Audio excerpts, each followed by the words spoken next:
Shin hakan yana nufin cewa ƙungiyar NAN, wato ƙungiyar ɗalibai ta ƙasa baki ɗaya, ta haɗa kai da ƙungiya wadda ba ta son addinin musulunci ko ba ta son a yi wani abu na addinin musulunci kenan ta goya musu baya?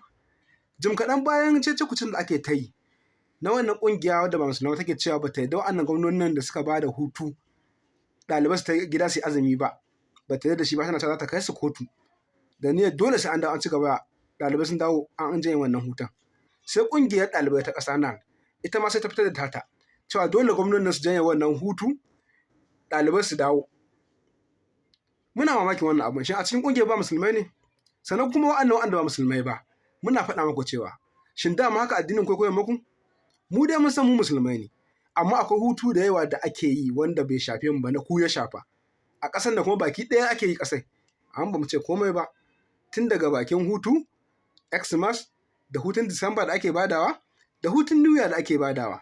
Kai ba ma wannan ba, hutun da ake badawa duk sati kowane mako na Lahadi, an bada shi ne saboda ku je coci. Mu ko saboda kawaici da kala kyakkyawan ɗabi'a da addini ya koya mana, ba mu taɓa ɗaga ido ko kai ba, muka ce ba mu yarda da wannan hutun ba. Saboda ƙasa ɗaya da Allah ya haɗa mu, kuma addinin mu ya nuna mana yadda ake zama baki ɗaya idan wani abu ya haɗa ka da wanda ba musulmi ba, ko zama ko wani abu makamancin haka. Shin ku addinin ku bai koya muku ba?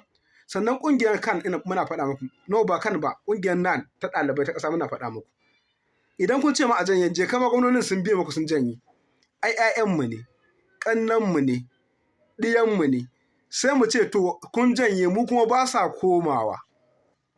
'Ya'yanmu da ɗiyan ba sa zuwa sai an gama azumi za su koma. Sai ku yaya? Za ku yi da tsiya ku ce mun sa su ne?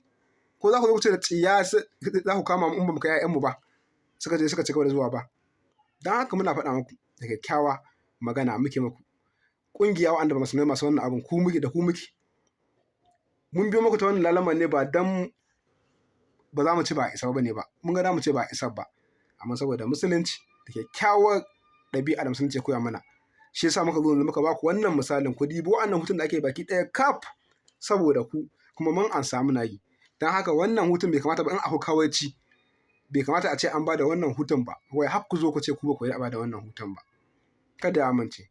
Sunana Usman Adam Jayaki, Sallama matasan ƙasa Hausa, kuma shatan walin ƙasa Hausa. Ma'assashi na wannan ƙungiya mai suna Haske Maganin Duhu. Assalamu alaikum.